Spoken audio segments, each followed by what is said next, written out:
Jake with HookahDaily.com and ShishaForum.com, and in today's brief tutorial we're going to show you everything you need to know as far as setting up your hookah for the first time. The first part, we want to go ahead and add water to our base. The thing to keep in mind is we want the stem to go in about ½ an inch to an inch into the water. So we have a pre-designated point. We know that our stem goes to about right here in the bottom of the base, so we want to add the water to about this line here. Any kind of water will work: tap water, filtered water, bottled water, whatever. You can also add extra flavorings if you'd like soda or milk to add more smoke, juice, anything like that. But we're just going to go for this basic setup with just plain filtered water.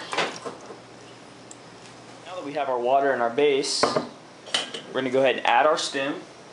First of all, I'm going to wet the grommets, the base grommets. Allow the stem to slide easier into the base. Make sure it's on there nice and snug. Next, we're going to add our hose grommets. Let's make sure the hose has an airtight fit, and we're going to add the bowl grommet to the top to make sure the bowl has an airtight fit. We're also going to add our ashtray to collect any falling ash or to also hold spare coals. The next part is we want to go ahead and pack our tobacco. For this flavor, we're going to be packing Starbuzz brand tobacco. What you want to do first is make sure you mix up the tobacco really well in the bag. And try to get pieces from the bottom that actually are soaked in some of the juices. We're actually using a funnel bowl, but a regular typical bowl will work as well, similar pack. The only time you need to change up your packing for a Tangier's funnel bowl is whenever you're actually packing like a Tangier's tobacco. So let's go ahead and take a few pieces out. Just a few small pieces, about like that. And we're just going to set them in the bowl like that. Kind of fill the rim up all the way around.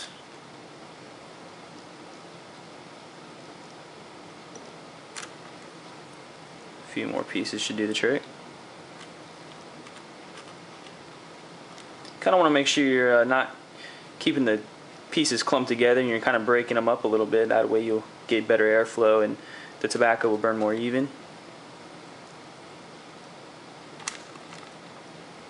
If there's any pieces that are over the edge, or there's any kind of bare places or kind of low packs in certain spaces of the actual bowl, you can just kind of fill those in with more tobacco. If you pack too much, don't worry, you can just pull some pieces out. We just want to make sure we fill the bowl completely up. As you can see, we have the tobacco nice and even in there. Lay the foil over in a moment. As you can see, you get a little dirty, so we'll go and wash our hands up and we'll show you how we cover the bowl with foil. For a Tangier's bowl, or a funnel bowl for that matter, covering it with foil and poking your holes is going to be a little different than your typical bowl, but for the most part it is very similar. So we're going to take out just a rectangle piece of aluminum foil about this size, and we are going to go ahead and tear it down the middle in half like this. So you have a square piece and another square piece. Save that one for later. And you're going to use your shiny side down. You have your matte side, and you also have your shiny side. And the shiny part actually reflects the heat from the coals, and you want to kind of keep that heat from reflecting and kind of target it on the actual tobacco. So what we're going to go ahead and do is lay it nice and tight, as tight as you can possibly get it without ripping it. Pull down the sides. Make sure you just kind of make sure it's nice and smooth on top, kind of like a drum. We're going to go ahead and lay it out. The next thing we're actually going to do is poke our holes. You can use a lot of different things to poke your holes. A lot of people use toothpicks. Other people use thumbtacks. We actually have an actual hole poker, and I believe you can actually buy these from Fumari. But you can use pretty much anything with a sharp pin like that, a safety pin or whatever. So what we're going to go ahead and do for these particular bowls, we're going to start on the outside, and we're just going to poke our holes all the way around the bowl. A lot of people have different techniques and methods of poking their holes, and there's really no right or wrong way. Basically, whatever way that works for you will work.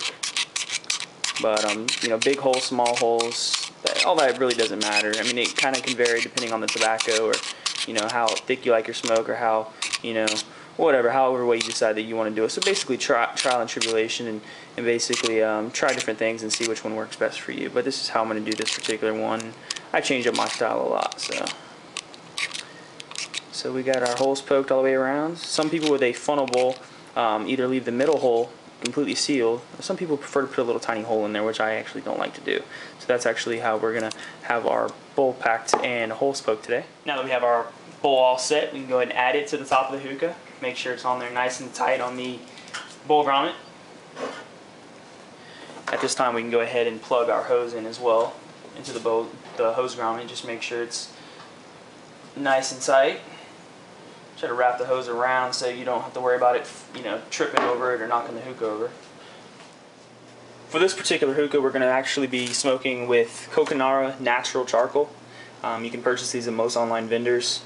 So what we're going to actually do is use these coconut charcoals, and we're actually going to put them on a hot coil burner. I really definitely don't recommend a flat glass top burner, because you can actually ruin the burner that way. So we're going to use just this cheap $10 burner that we picked up from a local pharmacy, and we're going to add 3 Coconara charcoals for this particular bowl. They actually sometimes take about 5 to 10 minutes on each side, so we're going to go and let those get started, and we'll be back once they're ready. Alright guys, it's actually been about 6 minutes on one side of the Coconara charcoals. Make sure that you actually have a pair of tongs, hookah charcoal tongs, to actually handle the coals, because they are very hot. You don't want to pick them up with your hands or anything like that. So after about 5 or 6 minutes, we want to go ahead and flip them over one time.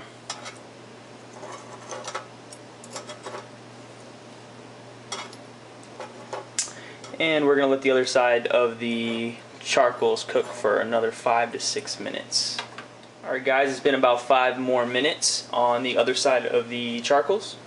So what we're going to go ahead and do now is make sure that you actually have a proper charcoal carrier, especially if you're transporting the coals from one part of the side of the house to the other side of the house, or inside the outside, or vice versa. So what we're going to go ahead and do is take our coal carrier. You can buy these at many retailers online. Just look up coal carrier or charcoal holder. Or charcoal basket. This one's particular model is actually made by Mia Sarai. So once we take our hot charcoals, we're going to turn the power off on the burner and place our hot charcoals into the coal basket.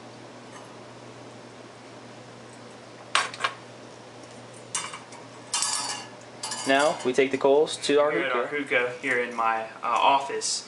You can set your hookah anywhere in your living room or outside, back porch. Just make sure that you always have it on a firm ground or on a good table, something that's not going to wobble and shake, because the last thing you want to do is drop one of these coals on your carpet or on your rug or on yourself. You can definitely burn very badly. So let's just take one coal at a time and carefully set it on top of the bowl. On these actual coals, we're going to use 3 of them, and we're going to place them in a triangle shape on top of the bowl.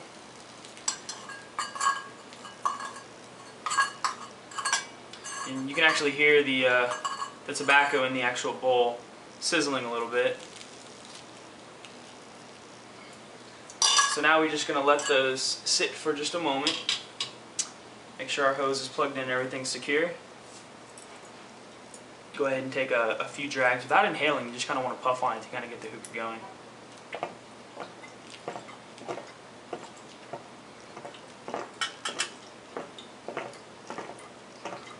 Take a few puffs on it.